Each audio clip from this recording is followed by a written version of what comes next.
J'avais 18 ans quand mon père m'a livré à un soldat allemand, et pendant 58 ans, j'ai porté le poids d'un secret que personne n'a voulu entendre. Aujourd'hui, à 76 ans, je sais que je vais mourir bientôt. Et avant que cela n'arrive, il faut que vous sachiez la vérité. Pas celle des héros, pas celle des méchants, mais celle de ce que signifie réellement survivre quand il n'existe aucun bon choix. C'était le 22 janvier 1944. Wingen-sur-Moder, une petite commune perdue dans le nord-est de la France, presque à la frontière avec l'Allemagne. L'hiver de cette année-là fut l'un des plus cruels que j'ai jamais vécu. La neige recouvrait tout, étouffant les sons, transformant les rues en couloirs de glace et de silence. Nous n'avions plus de bois de chauffage, nous n'avions plus de nourriture, et nous n'avions déjà plus d'espoir. Les Allemands occupaient la région depuis des mois, mais durant ces dernières semaines, quelque chose avait changé. Ils ne faisaient plus que passer. Ils chassaient, ils cherchaient des déserteurs, des résistants, des espions, n'importe quoi qui justifie la brutalité qu'ils avaient déjà planifiée. Je me souviens du bruit des bottes dans la neige. Toujours les bottes, lourdes, méthodiques, comme les battements d'une horloge qui comptait le temps jusqu'à l'exécution. Mon père, Henri d'Armentier, était un homme de peu de mots. Vétéran de la Première Guerre mondiale, il était revenu de cet enfer avec la moitié du visage brûlé et une âme qui n'a plus jamais parlé de ce qu'elle avait vu. Il était respecté dans le village, craint même, mais personne ne l'aimait. Pas même moi. Il était trop dur, trop froid. Et cette nuit de janvier, quand il m'a appelé pour descendre à la cuisine pendant que ma mère pleurait à l'étage, j'ai su que quelque chose de terrible allait se produire. Il était assis à la table, les mains tremblantes tenant un morceau de papier froissé. La lumière de la bougie faisait danser des ombres sur son visage, accentuant les cicatrices. Il ne m'a pas regardé dans les yeux. Il a simplement dit, de cette voix rauque et brisée, « Élise, tu vas sortir avec moi maintenant, et tu vas faire exactement ce que je te dis, sans question, sans pleurs. Tu as compris ?» Je n'ai rien compris, mais j'ai acquiescé. Parce que quand mon père parlait de cette manière, il n'y avait pas de place pour le doute. Nous sommes montés ensemble au grenier.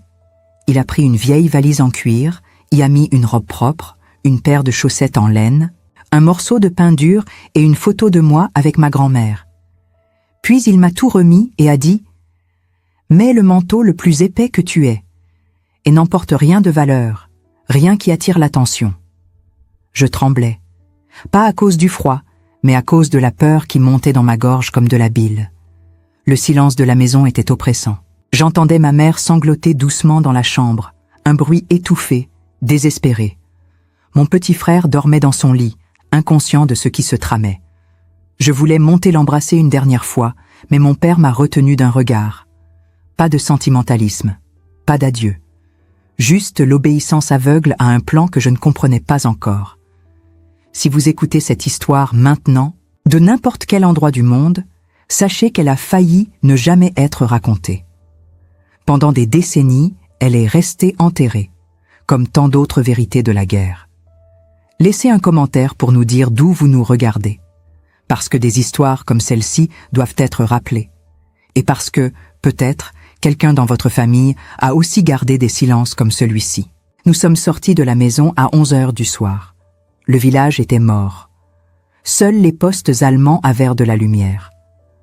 Mon père me guidait par les ruelles étroites, toujours dans l'ombre, toujours en évitant les projecteurs qui balayaient les places. Je n'avais aucune idée d'où nous allions. Il n'expliquait rien. Il murmurait seulement de temps en temps « Fais-moi confiance. Juste cette fois, Élise. Fais-moi confiance. » Le froid mordait mes joues. Chaque respiration brûlait mes poumons. Mes doigts étaient déjà engourdis malgré les gants. Et dans ma tête, une seule question tournait en boucle. Où m'emmenait-il? Pourquoi maintenant? Pourquoi moi?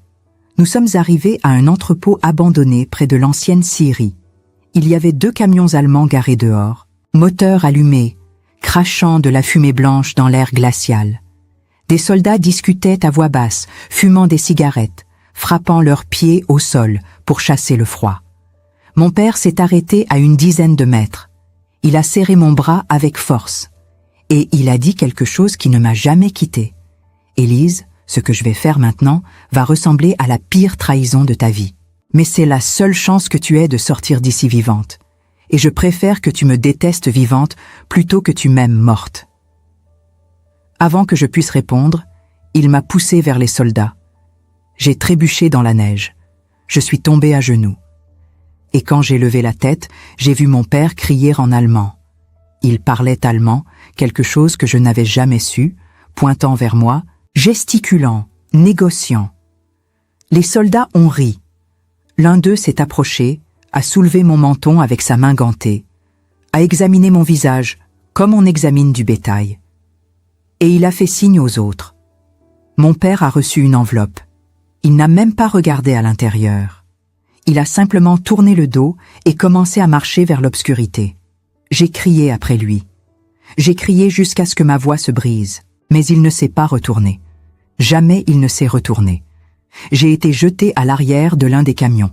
Il y avait 6 autres femmes là, toutes françaises, toutes jeunes, toutes terrifiées. Personne ne parlait. Nous nous regardions simplement les unes les autres, cherchant dans les yeux d'autrui une explication qui n'existait pas. Le camion a démarré, et tandis que Wingen-sur-Moder disparaissait dans la neige et la nuit, je me suis juré que, si je survivais, jamais je ne pardonnerais mon père. Mais je me trompais, complètement.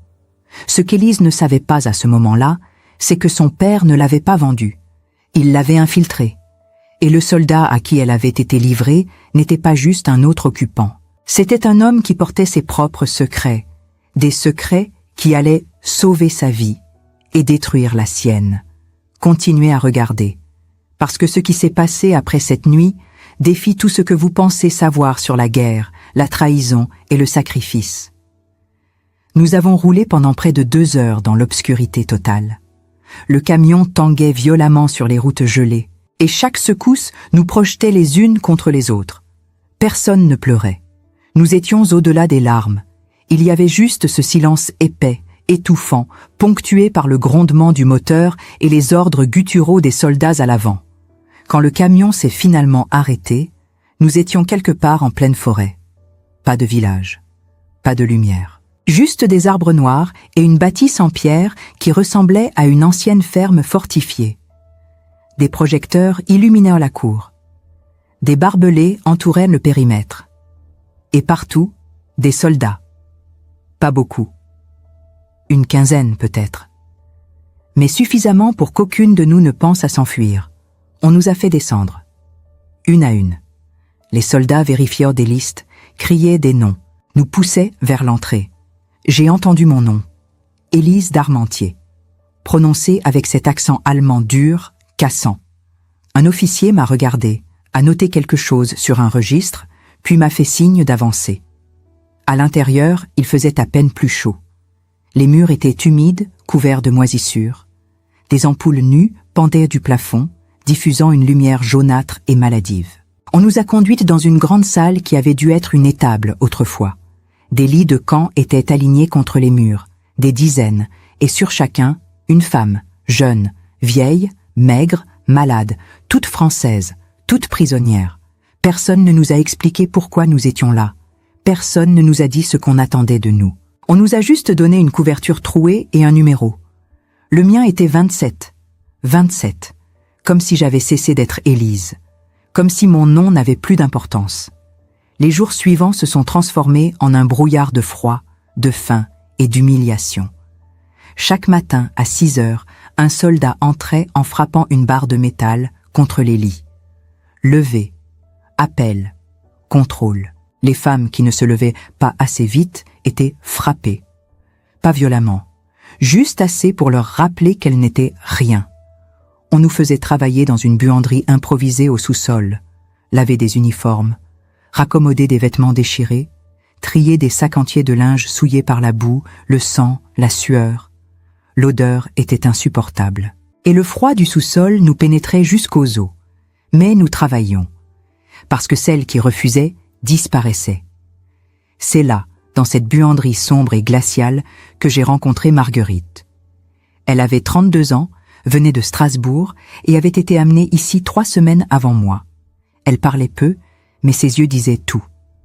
Elle m'a appris les règles non écrites. Ne jamais croiser le regard des officiers, ne jamais poser de questions, ne jamais montrer de faiblesse, et surtout ne jamais, jamais essayer de s'échapper. Celles qui ont essayé ont été retrouvées dans la forêt, m'a-t-elle murmuré un soir, alors que nous partagions un morceau de pain rassis. Elles n'étaient pas mortes, pas tout de suite.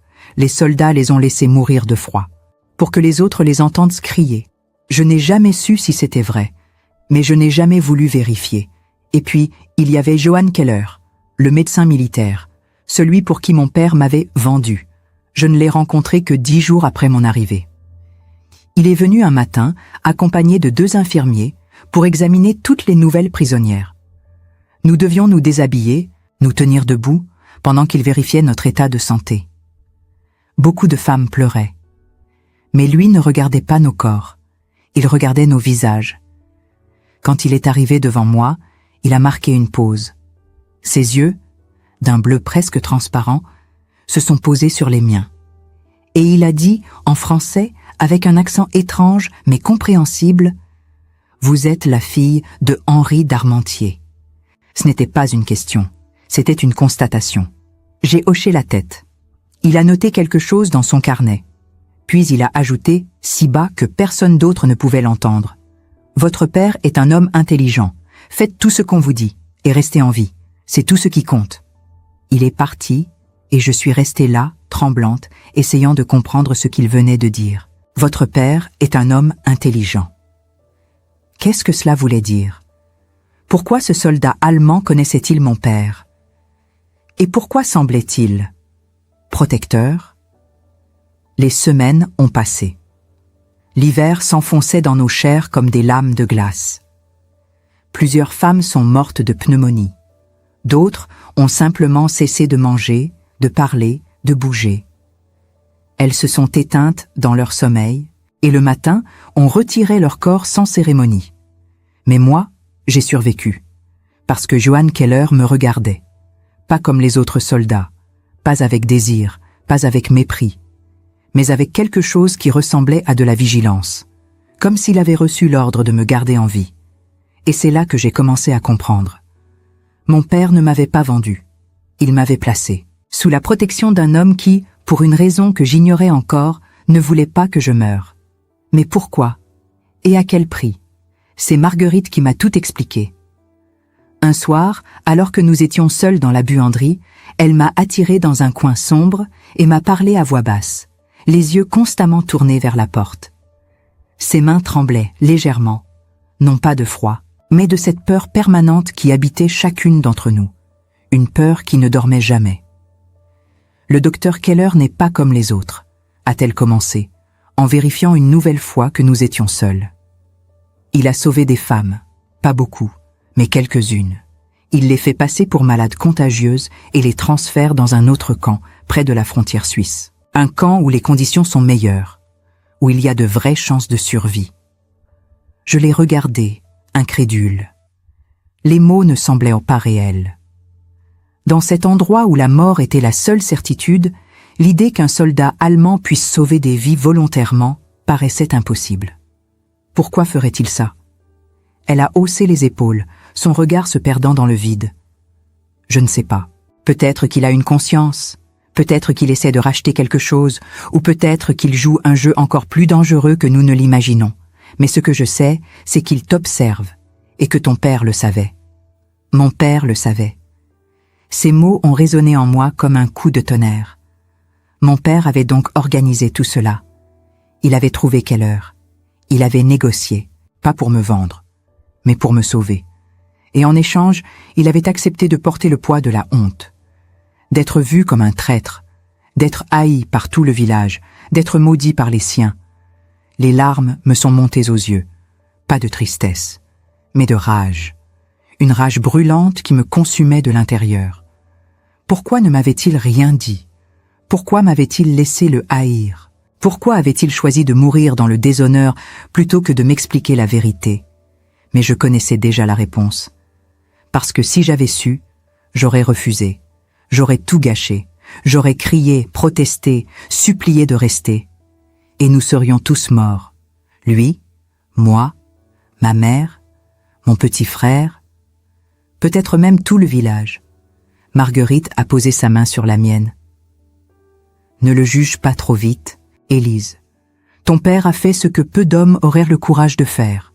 Sacrifier sa réputation, son honneur, sa vie, pour que tu aies une chance, une seule. Cette nuit-là, je n'ai pas dormi.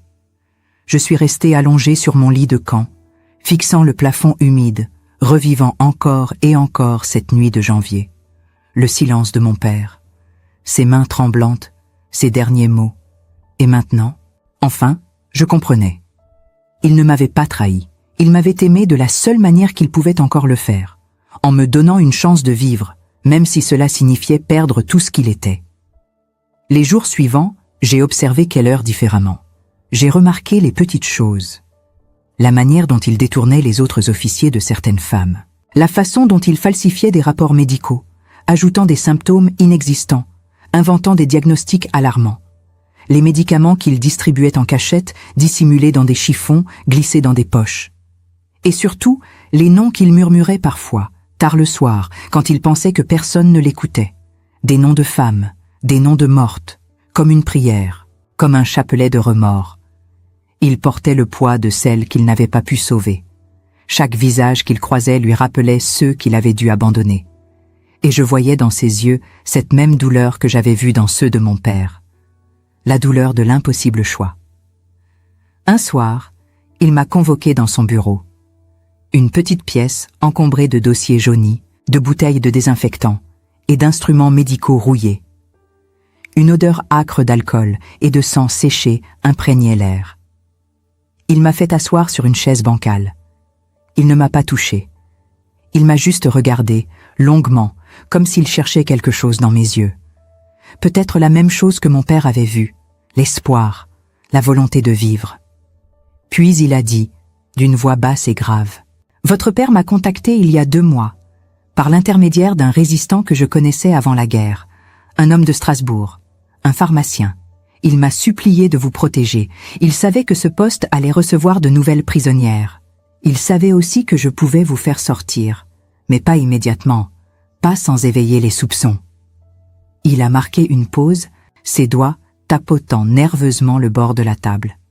« Votre père m'a offert tout ce qu'il possédait, de l'argent, des bijoux de famille, des informations sur les mouvements de la résistance locale. Mais je n'ai rien pris, parce que je ne fais pas ça pour l'argent. Je le fais parce que... » Sa voix s'est brisée. Il a détourné le regard, comme s'il avait honte de ce qu'il allait dire. « Pourquoi vous ?» ai-je demandé, ma voix à peine audible. « Pourquoi vous aidez des Françaises? Pourquoi risquez-vous votre vie pour nous ?» Il a détourné le regard vers la fenêtre couverte de givre. Dehors, la neige continuait de tomber, silencieuse, éternelle. « Parce que j'ai une fille, en Allemagne. Elle a votre âge, elle s'appelle Anna. Et si elle était à votre place, j'espérerais que quelqu'un, quelque part, ferait la même chose. » Il a sorti de sa poche une photo cornée. Une jeune fille blonde, souriante, debout devant une maison de campagne. Elle ressemblait à une version plus jeune, plus insouciante, de ce que nous avions toutes été avant la guerre. « Je ne l'ai pas vue depuis 1942, a-t-il murmuré, les yeux fixés sur la photo. Elle m'écrivait, chaque semaine, puis les lettres se sont arrêtées. J'ai appris qu'elle travaillait pour une organisation clandestine qui aidait des Juifs à fuir. La Gestapo l'a arrêtée. Je ne sais pas où elle est, je ne sais pas si elle est encore vivante. » Sa voix tremblait maintenant. « Alors je fais ce que je peux, ici, pour d'autres filles, d'autres Anna, parce que c'est tout ce qu'il me reste. » Le silence s'est installé entre nous. Lourd, insupportable. Et j'ai compris que nous étions tous prisonniers. Pas seulement nous, les femmes dans les camps, mais aussi les hommes comme Keller. Prisonniers de leur choix, prisonniers de leur conscience, prisonniers d'une guerre qui ne laissait personne intact. Il a marqué une nouvelle pause, puis il a ajouté, presque dans un murmure, « Mais je ne peux pas vous sauver toutes, et chaque fois que j'en sauve une, je mets 10 autres en danger. Vous comprenez ça? Chaque nom que j'efface des listes, c'est un autre nom qui apparaît. Chaque transfert que j'arrange, c'est une autre femme qui reste. Je vis dans un enfer moral où chaque vie sauvée signifie d'autres vies sacrifiées. Et j'ai compris. J'ai compris que sa bonté était aussi sa malédiction, qu'il vivait dans un équilibre impossible, un fil tendu au-dessus d'un abîme, et que tôt ou tard, ce fil allait se rompre. « Pourquoi me dites-vous tout cela ?» ai-je demandé. « Parce que vous devez savoir, » a-t-il répondu. « Vous devez savoir que si vous survivez, ce ne sera pas par hasard. Ce sera parce que votre père a tout donné, et parce que moi, j'ai choisi de croire que sauver une vie peut encore avoir un sens dans ce monde de mort. » Et moi, j'étais l'une de celles qu'il avait choisies. Cette pensée me remplissait à la fois de gratitude et de culpabilité. Pourquoi moi? Pourquoi pas Marguerite? Pourquoi pas les autres? Les semaines ont passé. Keller a commencé à me faire travailler dans son infirmerie. Officiellement, j'étais son assistante. En réalité, il m'apprenait à survivre. Il me montrait comment falsifier des dossiers, comment reconnaître les signes de typhus, de tuberculose, de dysenterie, comment faire croire qu'une femme en bonne santé était mourante, comment ajouter des symptômes crédibles aux rapports médicaux, comment imiter des signatures, comment mentir avec assez de conviction pour tromper même les officiers SS les plus méfiants. Il m'enseignait aussi les règles non écrites de la survie. Ne jamais montrer trop d'intelligence, ne jamais paraître trop forte, ne jamais attirer l'attention, être invisible, être insignifiante, être oubliable. Dans ce monde, m'a-t-il dit un jour, les remarquables meurent, seuls les fantômes survivent. Et surtout, il m'apprenait comment garder le silence, comment verrouiller les secrets au plus profond de moi, comment ne rien révéler, même sous la torture, même sous la peur, même sous la tentation de tout déballer pour soulager ma conscience. Mais un jour, tout a basculé. Un officier SS est arrivé sans prévenir. Il s'appelait Hauptsturmführer Ernst Roth, un homme aux yeux gris acier, au visage taillé dans le granit, à la voix glaciale. Un homme froid, méticuleux, impitoyable. Le genre d'homme qui trouvait du plaisir dans la souffrance des autres. Il venait inspecter le poste, vérifier les registres, s'assurer qu'aucune prisonnière n'était gaspillée, s'assurer que chaque ressource humaine était exploitée jusqu'à l'épuisement total. Il a passé 3 jours à tout examiner, les dossiers, les femmes, les transferts, les rapports médicaux, les stocks de médicaments. Il interrogeait les soldats, il comptait les rations, il notait tout dans un petit carnet noir qu'il gardait toujours sur lui, et il a remarqué des anomalies, des noms qui ne correspondaient pas, des diagnostics suspects, des transferts trop fréquents vers des camps que personne ne pouvait vérifier, des décès mal documentés, des disparitions inexpliquées. Le 2e jour, il a convoqué Keller. Ils sont restés enfermés pendant plus d'1 heure dans le bureau du commandant. J'entendais des éclats de voix, des accusations, des justifications, et puis un silence encore plus inquiétant que les cris.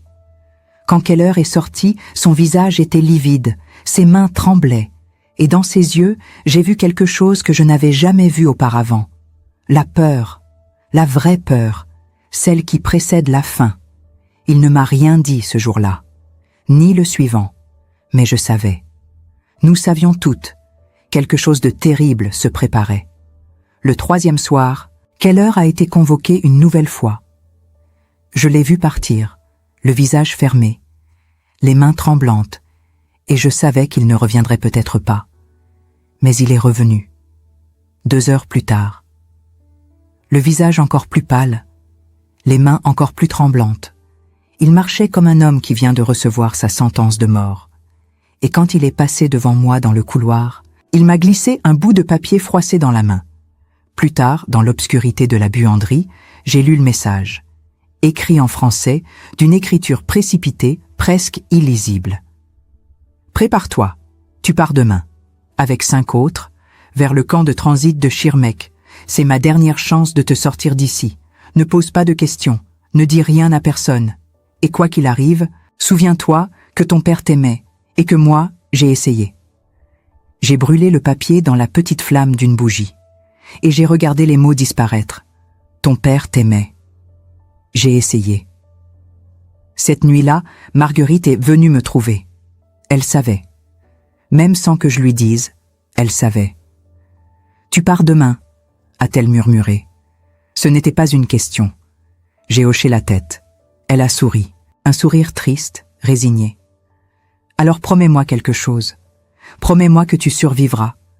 Pour toutes celles qui ne le pourront pas, promets-moi que tu raconteras. » « Je te le promets, ai-je dit, les larmes coulant sur mes joues. Elle m'a serré dans ses bras, une dernière fois, et puis elle est partie. Je ne l'ai jamais revue. Cette nuit-là, j'ai su que je ne reverrai plus jamais Keller non plus, qu'il avait joué sa dernière carte, qu'il avait risqué tout ce qu'il lui restait, pour moi, pour une fille qu'il ne connaissait pas, parce qu'elle ressemblait peut-être à sa propre fille disparue. Et je me suis demandé combien d'hommes comme lui existaient dans cette guerre, combien d'âmes brisées essayant de racheter l'irréparable, combien de silences héroïques que personne ne connaîtrait jamais. Le lendemain matin, à l'aube, on m'a appelé, avec 5 autres femmes. On nous a donné des vêtements propres. On nous a dit de nous préparer pour un transfert. Et pendant que nous montions dans le camion, j'ai cherché Keller du regard. Mais il n'était pas là. Il s'était arrangé pour ne pas être présent, pour ne pas avoir à me regarder partir, pour ne pas avoir à porter ce poids supplémentaire. Mais en montant dans le camion, j'ai vu quelque chose, sur le siège avant, un petit paquet enveloppé dans du tissu, avec mon nom écrit dessus. À l'intérieur, il y avait un morceau de pain, une pomme et la photo de sa fille, Anna. Au dos de la photo, il avait écrit « Vie, pour elle, pour ton père, pour toutes celles qui n'ont pas eu cette chance ». Je n'ai jamais revu Johan Keller. Des années plus tard, j'ai appris qu'il avait été arrêté 3 jours après mon départ, accusé de sabotage, de complicité avec l'ennemi, de trahison. Il a été exécuté le 10 mars 1944, à l'âge de 34 ans. Sa fille, Anna, a survécu. Elle a été libérée d'un camp de travail en 1945 et elle a vécu jusqu'en 1987. Elle ne sut jamais ce que son père avait fait. Elle ne sut jamais combien de vies il avait sauvées. Elle ne sut jamais qu'il était mort en héros. Mais moi, je sais. Et maintenant, vous savez aussi. Le transfert a eu lieu à l'aube. 6 d'entre nous ont été chargés dans un camion bâché, sans explication, sans adieu. Marguerite n'était pas parmi nous, je ne l'ai jamais revue. Le trajet a duré toute la journée. Nous avons traversé des villages en ruine, des forêts calcinées, des routes défoncées par les bombardements. Les soldats qui nous escortaient ne parlaient pas. Ils fumaient en silence, les yeux vides, comme s'ils avaient déjà vu trop de choses pour encore ressentir quoi que ce soit. Quand nous sommes arrivés à Schirmeck, j'ai compris que ce n'était pas un camp ordinaire. C'était un centre de transit, un lieu où les prisonniers étaient triés, catalogués, puis envoyés ailleurs, vers les camps de travail, vers les camps de la mort, vers l'inconnu. Mais Keller avait dû falsifier nos papiers, parce que nous avons été enregistrés comme prisonnières politiques non prioritaires, ce qui signifiait que nous n'étions pas immédiatement envoyés vers l'Est.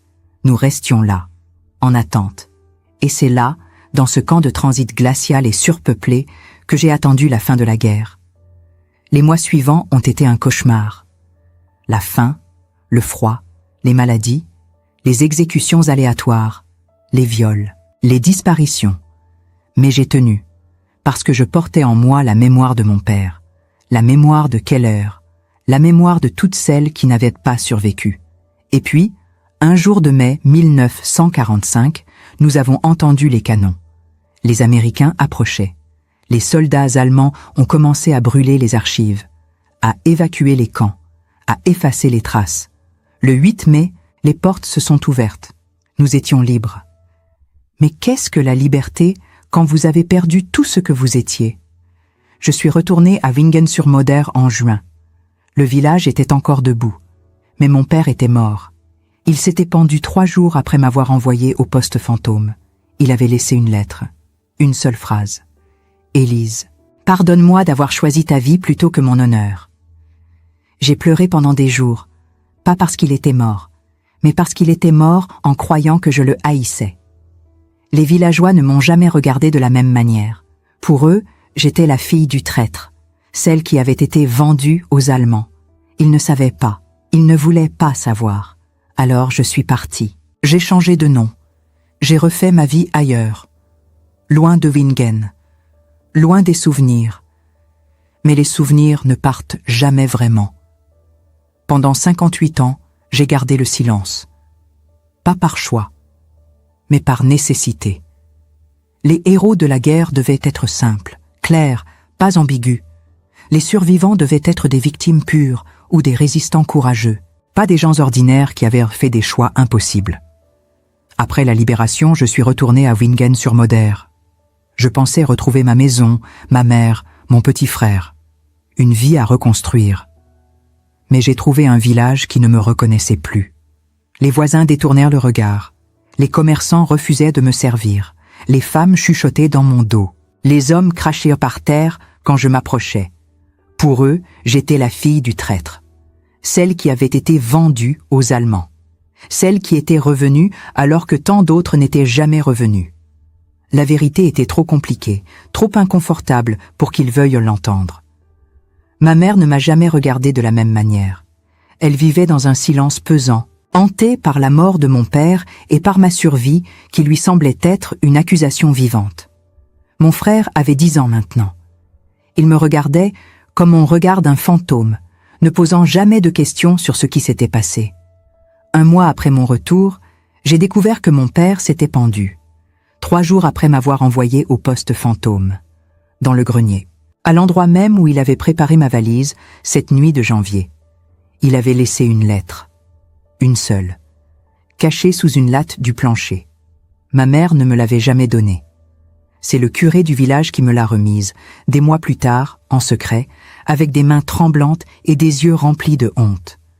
La lettre disait simplement « Élise, pardonne-moi d'avoir choisi ta vie plutôt que mon honneur. Je sais que tu me détestes en ce moment. Je sais que tu ne comprendras peut-être jamais. Mais si tu survis, si tu lis ces mots un jour, sache que chaque seconde de ma vie depuis ta naissance, je l'ai vécue pour te protéger. Et maintenant, je ne peux plus rien faire d'autre. Alors je pars, parce que c'est le dernier prix à payer pour que personne ne doute de ma trahison, pour que personne ne cherche plus loin, pour que toi, tu sois libre. Vis, ma fille. Vis pour moi. Vis pour ta mère. Vis pour toutes celles qui n'ont pas eu cette chance. Ton père qui t'aime plus que tout. J'ai pleuré pendant des jours, pas parce qu'il était mort, mais parce qu'il était mort en croyant que je le haïssais, parce qu'il avait porté le poids de cette décision seul, parce qu'il avait choisi de mourir en traître pour que je puisse vivre en survivante. Et personne ne voulait comprendre que mon père n'était pas un lâche, qu'il était peut-être l'homme le plus courageux que j'ai jamais connu. Alors je suis partie, 6 mois après mon retour, sans dire au revoir, sans laisser d'adresse. J'ai changé de nom. Je suis devenue Élise Renard, une autre femme, une femme sans passé. Je me suis installée près de Strasbourg. J'ai trouvé du travail dans une blanchisserie, puis dans une usine textile, puis comme secrétaire dans un cabinet d'avocats. J'ai vécu une vie simple, discrète, invisible. Je me suis mariée en 1952 à un homme bon qui ne posait pas de questions sur mon passé. Nous avons eu 2 enfants.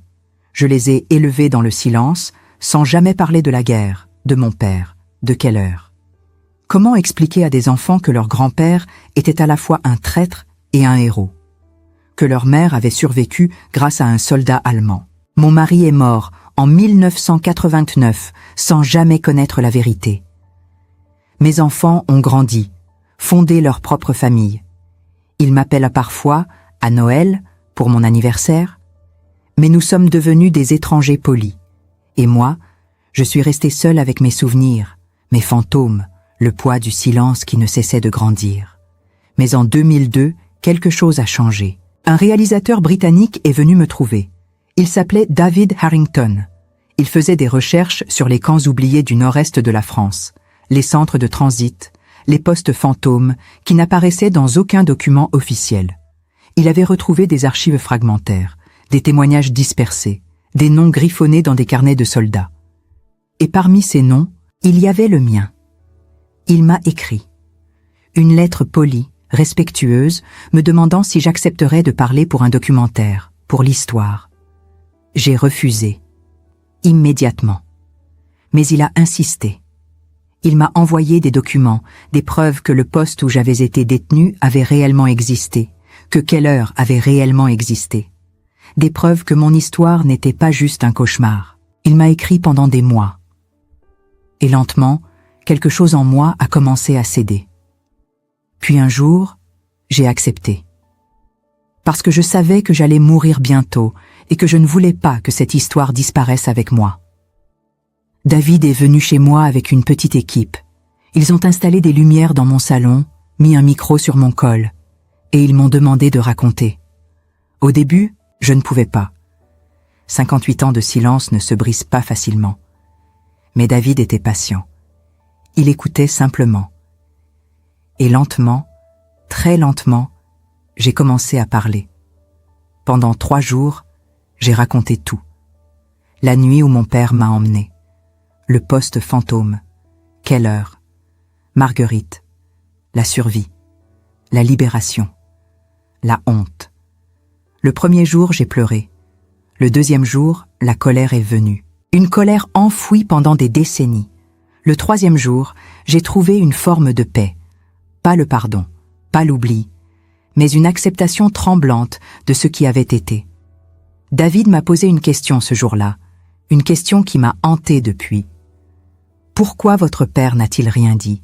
Pourquoi n'a-t-il pas expliqué aux villageois ce qu'il faisait? Pourquoi a-t-il choisi de mourir en traître?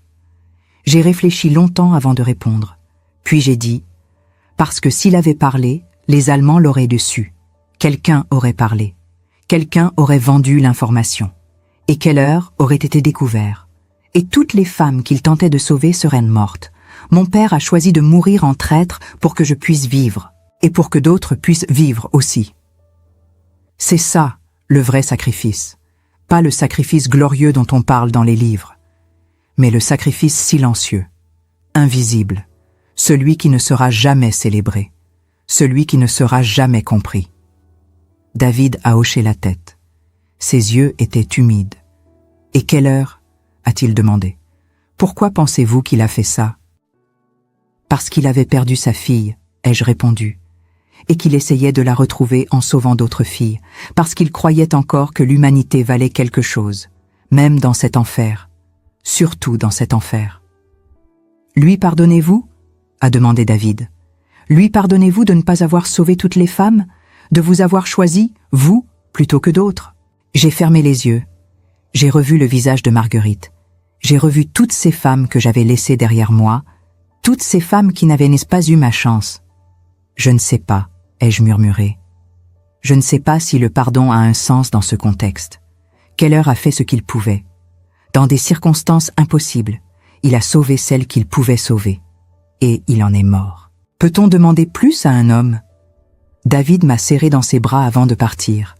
Il m'a dit que mon témoignage était l'un des plus importants qu'il ait jamais recueillis.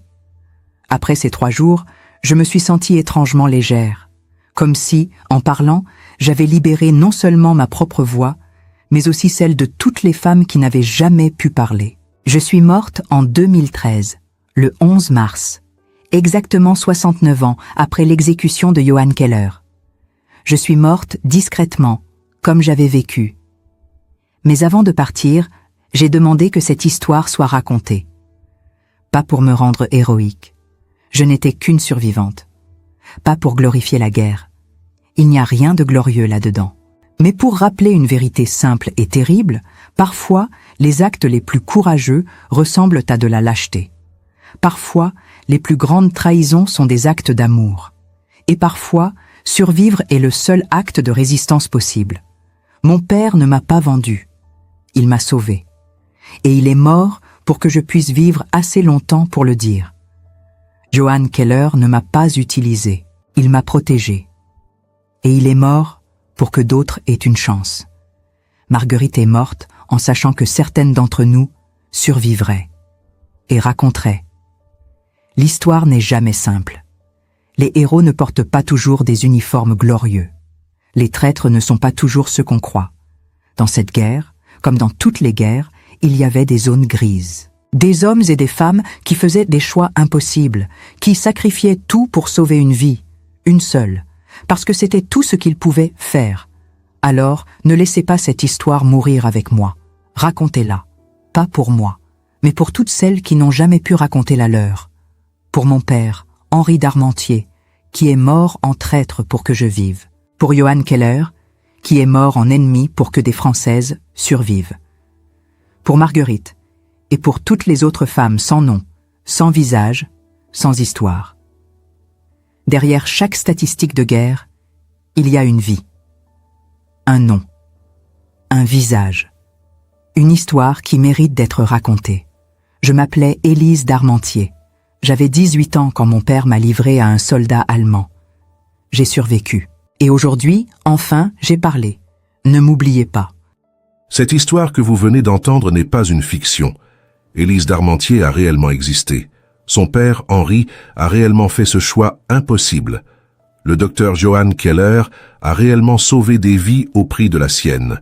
Et Marguerite, comme tant d'autres femmes, est réellement morte dans le silence de l'histoire. Pendant 58 ans, personne n'a voulu écouter. Pendant 58 ans, cette vérité est restée enterrée sous le poids de la honte et du jugement. Mais aujourd'hui, grâce à ce témoignage, ces voix ont enfin été entendues. Prenez un instant, fermez les yeux si vous le pouvez, et imaginez ce que c'était d'être Élise cette nuit de janvier 1944. Imaginez la neige qui crisse sous vos pieds, le froid qui brûle vos poumons, la main de votre père qui tremble en vous poussant vers des soldats ennemis, et cette question qui vous déchire, pourquoi? Pourquoi lui? Pourquoi moi? Maintenant, imaginez porter ce poids pendant toute une vie, sans pouvoir en parler, sans pouvoir être comprise. C'est ce qu'Élise a vécu, et c'est ce que des milliers d'autres ont vécu dans le silence. Combien d'histoires comme celle-ci n'ont jamais été racontées? Combien de pères ont fait des sacrifices que personne n'a compris? Combien de soldats ennemis ont choisi l'humanité au risque de leur vie? Combien de femmes sont mortes en sachant que leur histoire mourrait avec elles? L'histoire officielle ne parle que des grandes batailles, des grands héros, des grandes victoires, mais elle oublie les zones grises. Elle oublie les choix impossibles. Elle oublie que la guerre ne se résume pas à des uniformes et des médailles, mais à des êtres humains déchirés entre la survie et l'honneur. Si cette histoire vous a touché, si elle vous a fait réfléchir, si elle vous a fait ressentir quelque chose de profond, alors faites quelque chose pour elle. Ne la laissez pas disparaître dans le flot incessant de contenu que nous consommons chaque jour. Laissez un commentaire.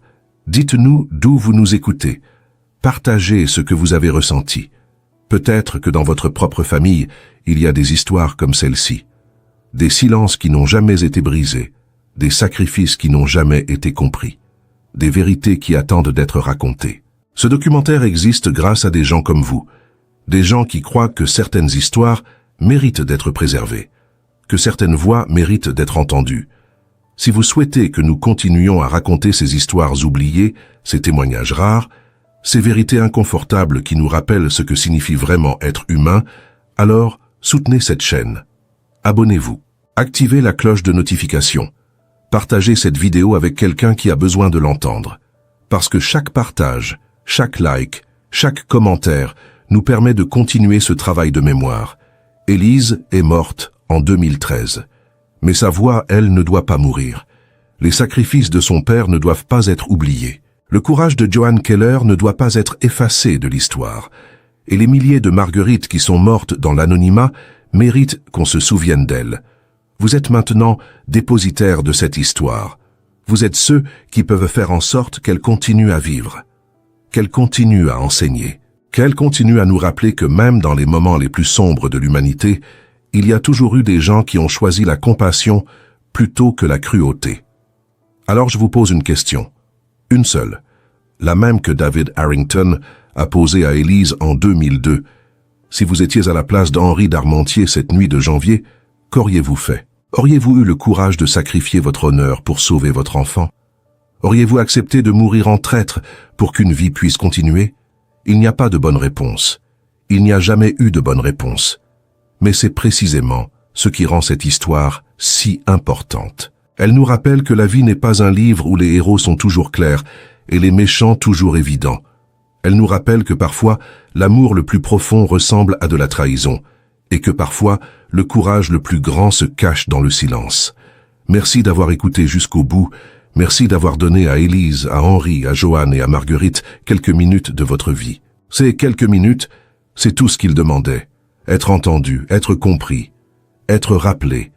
Ne les oubliez pas. Et surtout, ne laissez pas cette histoire s'arrêter ici. Racontez-la, transmettez-la. Parce que c'est ainsi que les morts continuent à vivre. C'est ainsi que les sacrifices continuent à avoir un sens. Et c'est ainsi que nous, les vivants, nous nous souvenons de ce que signifie vraiment être humain.